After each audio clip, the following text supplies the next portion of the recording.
Président, bonjour. Bonjour. On n'a pas l'habitude de dire que quand le bâtiment va, tout va. Quel est l'état du BTP dans le Var? Le BTP dans le Var va aussi mal que le BTP national. Le BTP dans le Var a perdu plus de 28% de son chiffre d'affaires sur les 3 dernières années. Il a perdu pas loin de 2500, entre 2500 et 3000 emplois à fin 2014. Donc on peut dire que le BTP dans le Var va mal et même, je dirais même très mal.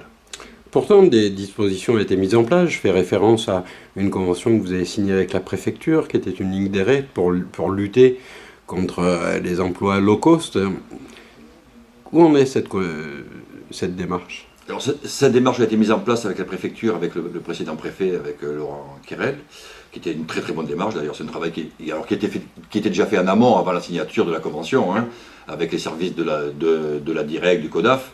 Alors c'est difficile, parce que le service marche très bien aujourd'hui. Dès qu'on peut trouver un endroit, enfin un chantier qui se passe dans des conditions anormales, comme on dit nous, le travail par les services d'État sont faits. Le problème, c'est de trouver c'est de savoir là où les travaux se font illégalement, avec des travailleurs qui sont, pour moi, illégalement sur le territoire français, ceux qui sont en détachement, pas dans le cadre de la loi détachement européenne, mais dans le cadre d'une loi qui les concerne qu'eux, mais pas européenne.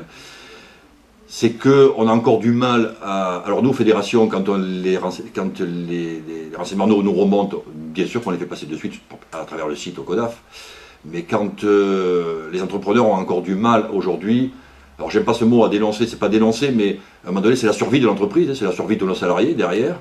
Nous on a des salariés qui font partie de la population départementale, mais ces entrepreneurs ont encore du mal à dénoncer ou à nous dire les chantiers qui leur semblent anormalement réalisés, quoi, voilà. Mais pour aider les entreprises, des dispositifs comme le CICE devaient normalement vous donner une bouffée d'oxygène. Ce n'est pas le cas? Alors le CICE, ça aurait pu être quelque chose de bien, mais le CICE, si on reste dans le département du Var, on va prendre l'exemple de notre département. 85% des entreprises du département du Var, moins de 10 salariés. Si on prend 5 salariés, une entreprise moyenne de 5 salariés, c'est la moyenne des entreprises varoises, 5 salariés, en gros, le retour du CICE pour eux, c'est un peu moins de 5 000 euros. 5 salariés par an, en heures travaillées, ça fait en gros 8 500 heures. Si on prend 5 000 euros divisé par 8 500 heures, ça doit faire grosso modo 60 centimes de l'heure. Économie sur le taux horaire du salarié. Si la même entreprise, au lieu d'avoir 5 salariés nationalement déclarés en France, elle prend 5 salariés dans le cadre de la loi détachement, et je reste même dans le cadre de la loi détachement, ceux qui peuvent venir travailler légalement en France, dans le cadre de la loi européenne, cette main d'œuvre-là nous coûte en gros 10 euros de moins de l'heure. Donc aujourd'hui, qu'est-ce qu'on doit dire nous, les entreprises? C'est gardez vos salariés nationalement français et vous allez économiser grâce au CICE, vous allez économiser, c'est même pas une économie, c'est un retour de 60 centimes de l'heure, ou prenez des salariés détachés, vous allez économiser 10 euros de l'heure.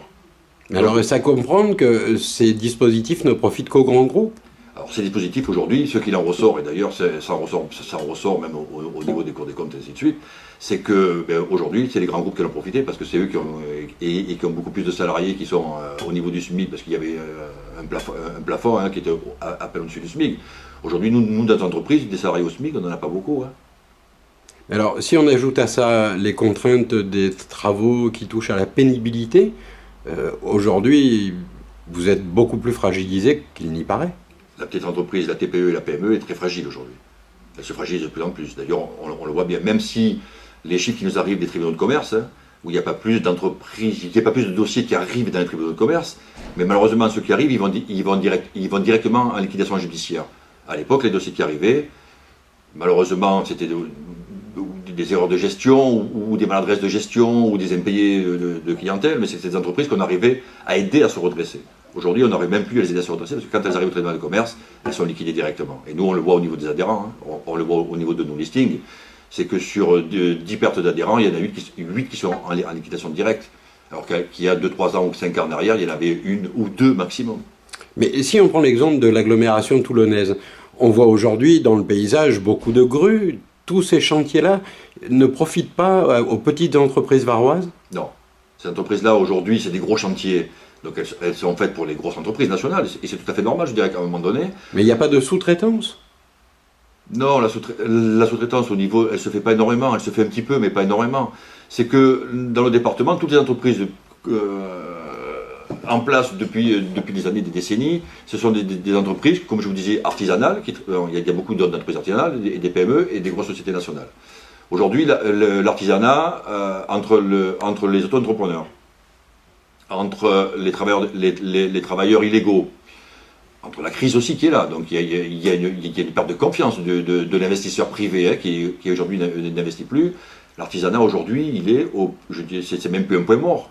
C'est que, j'avais des chiffres qui me sont arrivés tout à l'heure, c'est que sur 2014, il y a eu 5000 entreprises qui se sont inscrites à Chambre des métiers. 5000 entreprises qui se sont inscrites, à tout métier confondu, et pas que BTP. Il y en a 50%, c'est que des auto-entrepreneurs. Alors, selon vous, pour sortir de l'ornière, que faudrait-il faire?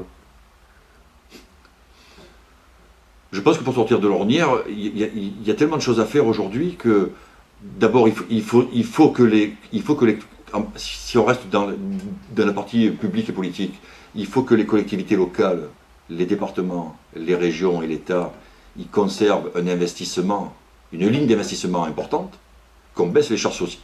Qu'on baisse les charges sociales aujourd'hui dans nos collectivités, dans nos départements, dans nos régions.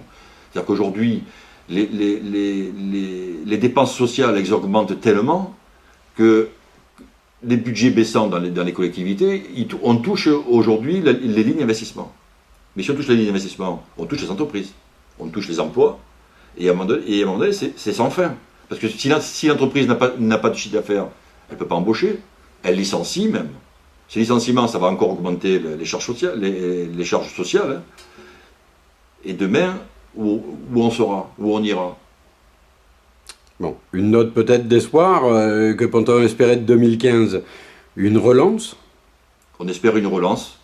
Des investissements publics? Alors une relance, les chiffres nationaux qui nous arrivent, nous, en fédération départementale, par notre fédération nationale, c'est une stabilité sur 2015. Une stabilité basse, où on en est aujourd'hui en 2014. Mais déjà, c'est des chiffres qui peuvent dire on n'ira pas plus bas. Bon, le gouvernement nous a annoncé 50 réformes, hein, il y a 50 points de réforme, il y en a quelques-uns qui ont été mis en place.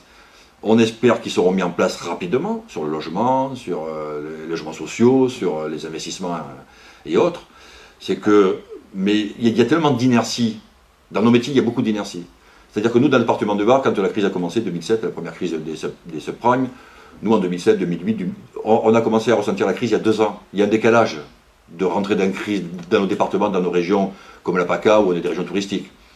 Mais le problème, c'est que la sortie de crise, même s'il y a des lois qui se mettent en place, même s'il est fait de gros efforts au niveau gouvernemental et au niveau budget investissement, c'est qu'il n'y a pas de projet dans les cartons. Les projets, il faut qu'ils se préparent. Donc, préparer un projet, c'est 1 an ou 2. Les investissements, il faut qu'ils se mettent en place. Donc, automatiquement, même si demain il y a une reprise, pour nous, c'est pas avant 2 à 3 ans. Bien, écoutez, on va vous souhaiter bon courage pour cette période. Je vous remercie. Après, l'entreprise s'adapte. On s'adapte. C'est difficile de s'adapter aujourd'hui. Malheureusement, on s'adapte en baissant nos charges. Donc, baisser nos charges, c'est baisser notre personnel. C'est malheureusement licencier. Nous, entrepreneurs, on n'est pas là pour licencier, on est là pour embaucher. Et pour nous, à chaque fois qu'on licencie, c'est un crève-cœur. Il ne faut pas croire que c'est un plaisir de licencier pour un entrepreneur. Président, bon courage. Merci beaucoup.